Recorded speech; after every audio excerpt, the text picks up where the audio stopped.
بسم اللہ الرحمن الرحیم. ٹوڈے کے دوستوں السلام علیکم. بی اے لیول کی ایک اور اسائنمنٹ 14-21 کی پہلی اسائنمنٹ میں لے کر آیا ہوں. تو انٹروڈکشن آف انوائرمنٹ سبجیکٹ کا نام ہے اور کوڈ 14-21 ہے. اس کی سیمسٹر 2020 کی پہلی اسائنمنٹ. تو یہ کوشچن یہاں سے شروع ہوتے ہیں اس کے. تو آپ یہاں پہ ان کو بہتر طریقے سے آپ لکھ سکتے ہیں. کوشچن کمپلیٹ لکھنے کی ضرورت نہیں ہے.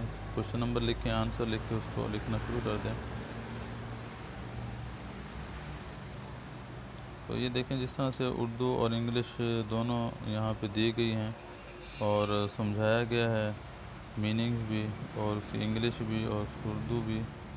تو یہ آپ اسی طرح سے لکھیں. پرائرس کے بارے میں اور سمجھایا گیا ہے سارا. تو کوشش کیا کریں آپ جو ہے کم از کم اسائنمنٹیں جو ہے وہ آپ پڑھیں, وہ پڑھ کے لکھیں اسائنمنٹیں آپ نا.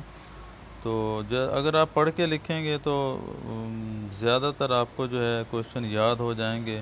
سلیبس آپ کا اس طرح سمجھ لیں, اگر آپ نے اسائنمنٹیں جو ہیں خود لکھ کر اپنے ہاتھوں سے بھیجی ہیں تو آپ کا سلیبس اس طرح سمجھ لیں ہاف کمپلیٹ ہو چکا ہے.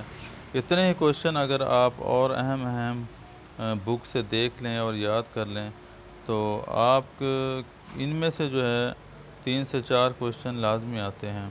یعنی کہ 1 سے 2 کوشچن اس میں سے آئے گا اور 5-6 کوشچن اگر آپ اور اس طرح کے معیاری سے چیک کر لیں, ان کو یاد کر لیں تو ان میں سے تو اس طرح سے ایک آپ اچھے گریڈ جو ہے وہ حاصل کر سکتے ہیں.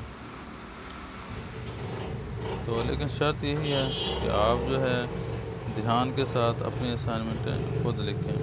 لیکن اکثر یہی ہوتا ہے کہ اسائنمنٹیں جو ہیں بڑی کلاسز کے بچے جو ہیں یا تو کہیں پڑھا رہے ہوتے ہیں تو وہ اسٹوڈنٹوں سے لکھوا لیتے ہیں, یا تو اگر بڑے ہیں تو چھوٹے بہن بھائیوں سے لکھوا لیتے ہیں. تو لیکن بعض جگہ یہ بھی ہوا ہے کہ بڑوں نے لکھی ہیں چھوٹوں کی اسائنمنٹیں. تو لیکن میرا کہنا یہ ہے کہ آپ خود لکھیں اسائنمنٹ, خود یاد کریں تاکہ آپ کے نالج میں اضافہ ہو. کل کو یہی نالج آپ کے کام آئے گا, نہ کہ اس کے جو پڑھ ہی نہیں رہا, صرف اسائنمنٹ اس نے لکھی ہیں, اس نے چھاپا مار دیا ہے, صرف کاپی کر دی ہے, فوٹو کاپی فوٹو اسٹیٹ جسے کہتے ہیں وہ کر دی ہے, ادھر سے دیکھا اور ادھر اس نے کاپی کر دیا. نہ ہی اس نے کچھ حاصل کیا, نہ ہی اس کے علم کا تھا, نہ ہی اس نے توجہ دی. تو یہ صرف جو اسٹوڈنٹ یہ سبجیکٹ جس نے رکھا ہے اور وہ کر رہا ہے تو وہ اس کو چاہیے کہ وہ خود سے یہ سارا کام کرے. تو امید ہے کہ ویڈیوز دیکھنے والا جو بھی ہے جو ہے آپ اپنی اسائنمنٹ خود لکھ رہے ہیں, اور اگر خود لکھ رہے ہیں تو گڈ اینڈ ویل, بہت ہی آپ کو مبارکباد ہے کہ آپ نے ہاف پیپر کی تیاری یہاں سے اس طرح سمجھ لے کر لی ہے. اور وہ کمنٹس کر کے لازمی بتائے کہ میں اپنی اسائنمنٹ خود لکھتا ہوں. تو یہ مجھے کم از کم بتائیں تاکہ مجھے پتہ چلے کہ کتنے اسٹوڈنٹ جو وہ خود لکھتے ہیں, اور جو خود نہیں لکھتے اللہ انہیں ہدایت دے, وہ بھی خود لکھیں تاکہ یہ جو کوشچن آتے ہیں یہاں پہ انہی میں سے ہی پھر کمرہ امتحان میں آتے ہیں تاکہ وہ یاد کر سکیں اور وہ خود لکھیں. تو یہ اسائنمنٹ تھوڑی سی لانگ ہے لیکن اسٹوڈنٹ کے آگے کچھ لانگ نہیں ہے. جیسے وہ تیاری شروع کرتا ہے تو سبجیکٹ کو پڑھتا ہے, جیسے جیسے کنسیپٹ اس کا کلیئر ہوتا جاتا ہے تو اسی طرح سے وہ اس کو آسان لگتی جاتی ہے.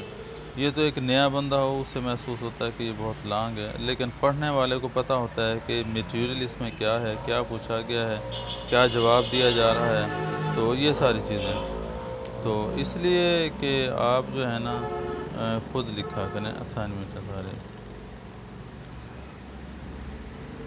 تو ابھی ہیڈنگ کے ساتھ جس طرح اردو اور انگلش میں ہیڈنگ دی گئی ہے اس طرح سے آپ ہیڈنگ دیں گے اور اس طرح سے آپ لکھیں گے. تو یہاں پہ آپ کی اسائنمنٹ جو ہے وہ کمپلیٹ ہوتی ہے, اور امید ہے آپ کو جو ہے یہ اسائنمنٹ اچھی لگی ہوگی ویڈیو. تو آپ کمنٹس کر کے لازمی بتائیں, ویڈیو اچھے لگے تو لائک لازمی کر دیں. اگر آپ چینل پہ نئے ہیں تو چینل کو سبسکرائب لازمی کر لیں. تو اب لازمی کیوں کر لیں, وہ لازمی اس لیے کر لیں کہ اس طرح کی اسائنمنٹیں اور اوپن یونیورسٹی کے حوالے سے جو بھی اپڈیٹ ہے تو وہ آپ کے پاس سب سے پہلے پہنچ سکے۔ Thank you for watching. اللہ حافظ۔